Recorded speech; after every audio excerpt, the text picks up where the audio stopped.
नमस्कार, मैं हूं शशि। आइए झारखंड की टॉप 25 प्रमुख खबर जानते हैं। जैक बोर्ड 8वीं, 9वीं, 11वीं की परीक्षा तिथि बदली। झारखंड में नगर निकाय चुनाव को देखते हुए इंटरमीडिएट के साथ साथ 8वीं, 9वीं और 11वीं की परीक्षा की तिथि बदल दी गई है। झारखंड एकेडमिक काउंसिल ने इसे रीशेड्यूल कर दिया।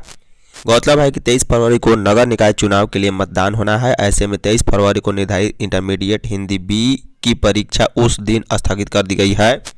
अब इंटरमीडिएट की हिंदी बी की परीक्षा 24 फरवरी को निर्धारित पाली पर ही केंद्रों पर होगी। बता दें, 8वीं बोर्ड की परीक्षा अब 2 मार्च को होगी। पूर्व में यह परीक्षा 24 फरवरी को निर्धारित थी। वहीं 11वीं की परीक्षाएं 25, 26 और 28 फरवरी को होगी। पहले ये परीक्षाएं 25 से 27 फरवरी को होनी थी। वहीं 27 फरवरी को नगर निकाय चुनाव की मतगणना होनी है। ऐसे में उस दिन परीक्षा लेने में समस्या हो सकती है, इसलिए परीक्षा की तिथि बढ़ा दी गई। इसके अलावा 9वीं की परीक्षा होली के बाद 6-7 मार्च को होगी। यह परीक्षा पहले 28 फरवरी और 2 मार्च को होनी थी। झारखंड विधानसभा पेपरलेस की राह पर। झारखंड विधानसभा अब डिजिटल होगी। विधानसभा में नेशनल ई विधान एप्लीकेशन के माध्यम से पेपरलेस कार्यवाही की दिशा में पहल की गई है। इसकी आंशिक शुरुआत 18 फरवरी से शुरू बजट सत्र से होगी, जबकि मानसून सत्र से विधानसभा पूरी तरह पेपरलेस हो जाएगी। इस क्रम में स्पीकर रविंद्रनाथ महतो ने विधानसभा के सभावेशम में लगाए गए डिजिटल उपकरणों का मंगलवार को निरीक्षण किया। वहीं मुख्यमंत्री हेमंत सोरेन झारखंड विधानसभा स्थित नेवा सेवा केंद्र का बुधवार को उद्घाटन करेंगे। इस अवसर पर नेता प्रतिपक्ष बाबूलाल मरांडी, संसदीय कार्यमंत्री राधाकिशन किशोर, सभी मंत्रीगण और विधायक उपस्थित रहेंगे। उद्घाटन के बाद विधायकों और मंत्रियों को नेवा से जुड़ी तकनीकी ट्रेनिंग दी जाएगी। यह प्रशिक्षण दोपहर 12:30 बजे से सेंट्रल हॉल में होगा। प्रशिक्षण के दौरान विधायी कार्यों के संचालन के लिए विधायकों को टैबलेट कंप्यूटर उपलब्ध कराए जाएंगे। डिजिटल व्यवस्था के तहत बजट सत्र से विधायक शून्यकाल की सूचनाएं ऑनलाइन जमा कर सकेंगे। 4 दिनों से लापता बची नेहा सकुशल बरामद। डोरंडा थाना क्षेत्र से 4 दिनों से लापता 11 वर्षीय बची नेहा को रांची पुलिस ने सकुशल बरामद करने में सफलता हासिल की है। मालूम हो कि रांची पुलिस के द्वारा नेहा के कुशल बरामदगी को लेकर 21,000 के इनाम की भी घोषणा की गई थी। रांची पुलिस ने परिजनों की शिकायत पर तत्काल सक्रिय होकर विशेष टीम गठित किया और नेहा की खोजबीन शुरू कर दी थी। मंगलवार को नेहा को चुटिया थाना क्षेत्र के प्रेमाशय के पास से बरामद किया गया।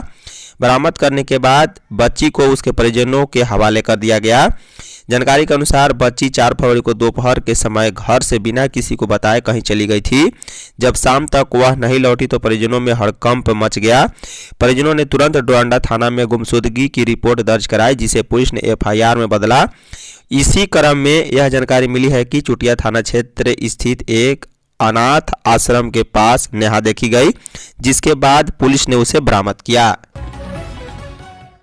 भ्रष्टाचार दबाने के लिए फाइलों को बंधक बना रही सरकार, बाबूलाल। पूर्व मुख्यमंत्री और नेता प्रतिपक्ष बाबूलाल मरांडी ने हेमंत सरकार पर बड़ा निशाना साधा है। मरांडी ने मंगलवार को सोशल मीडिया एक्स पर लिखा है कि झारखंड का शराब घोटाला अब केवल भ्रष्टाचार का मामला नहीं रहा, बल्कि इसे सरकारी संरक्षण में रफा दफा करने का गंदा खेल बन चुका है। उन्होंने कहा है कि महालेखाकार की ऑडिट टीम जब घोटाले का हिस्सा और फाइलें मंगाती है तो विभाग सीनाजोरी पर उतर आते हैं। आबकारी विभाग अकेला नहीं है, बल्कि ऐसे कई विभाग हैं जो ऑडिट के लिए फाइलें देने से साफ इनकार कर रहे हैं।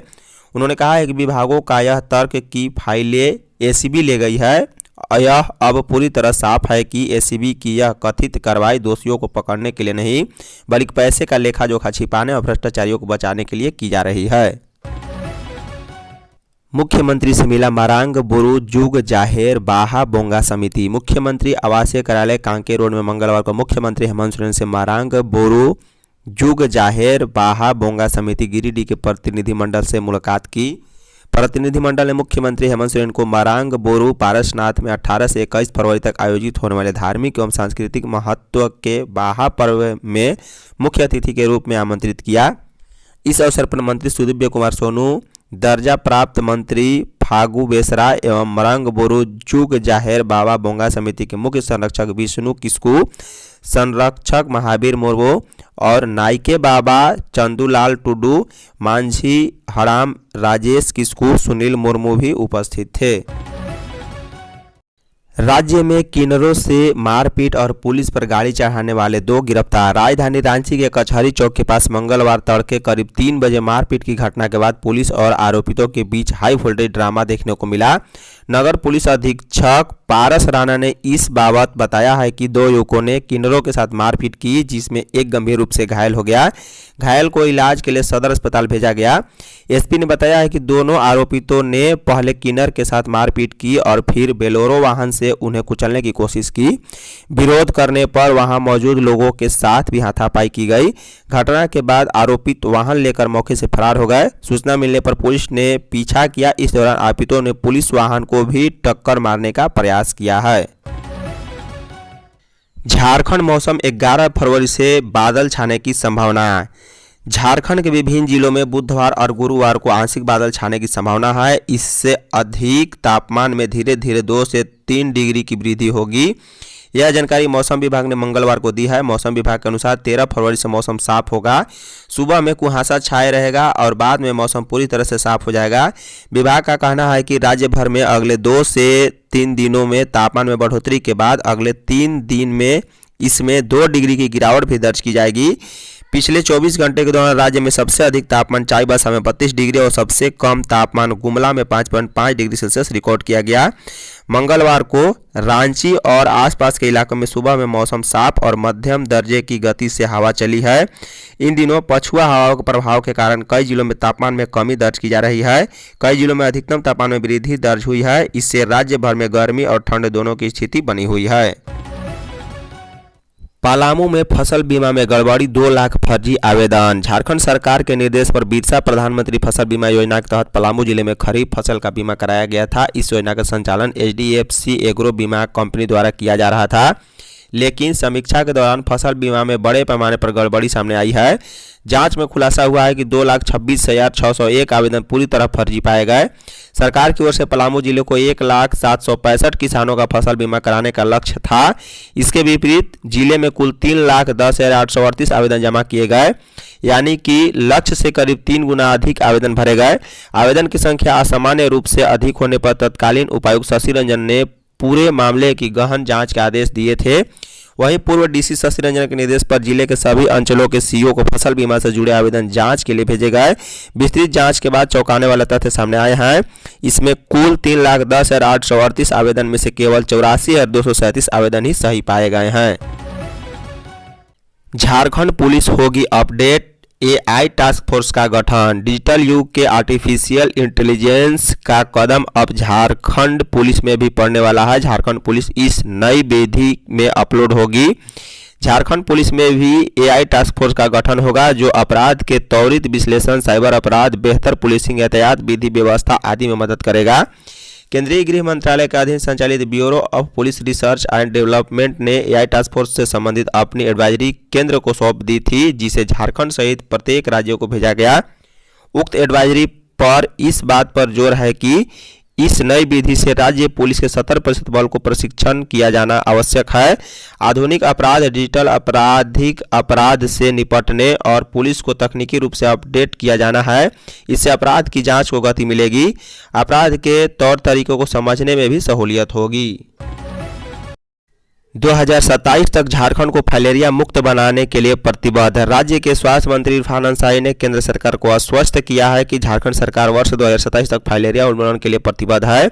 उन्होंने मंगलवार को वर्चुअल मोड में फाइलेरिया उन्मूलन को लेकर शुरू हुए मास ड्रग्स एडमिनिस्ट्रेशन अभियान के क्रम में यह आश्वासन दिया।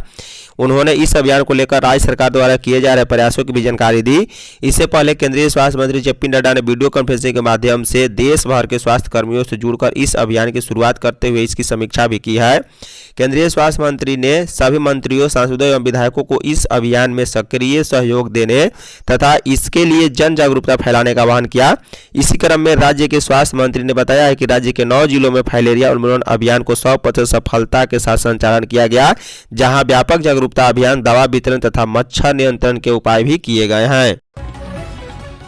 पश्चिमी सिंहभूम में आईडी की चपेट से 2 ग्रामीण घायल। पश्चिमी सिंहभूम जिले के सरंडा जंगल में माओवादी द्वारा सुरक्षा बलों को नुकसान पहुंचाने के लिए बिछाए गए लैंड माइन्स निर्दोष ग्रामीणों और बेजुबान वन्यजीवों के लिए जानलेवा साबित हो रहे हैं।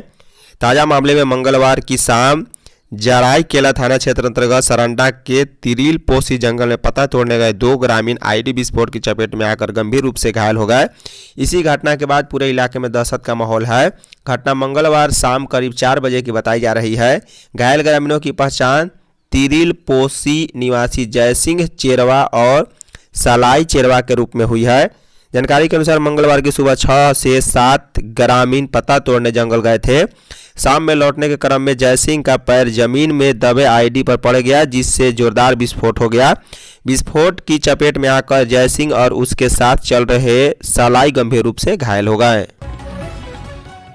एसबीआई योनो के नाम पर साइबर ठगी, 4 गिरफ्तार। एसबीआई के योनो ऐप अपडेट कराने के बहाने लोगों से ठगी करने वाले साइबर गिरोह का जामताड़ा पुलिस ने पर्दाफाश किया है। पुलिस ने छापेमारी कर 4 अपराधियों को गिरफ्तार किया, जो खुद को बैंक का योनो सेवा का अधिकारी बताकर लोगों को कॉल करते थे और लिंक भेजकर उनके बैंक संबंधी गोपनीय जानकारी हासिल कर लेते थे। जामताड़ा एसपी राजकुमार मेहता ने बताया है कि इसी तरह के कॉल उनके पास भी आए थे, जिसके बाद मामले को गंभीरता से लेते हुए साइबर थाना पुलिस की टीम बनाई गई। सूचना के आधार पर लखनऊ डी पारल रोड स्थित डिग्गाडीह गांव के पास छापेमारी कर चारों आरोपियों को पकड़ा गया है। धन्यवाद।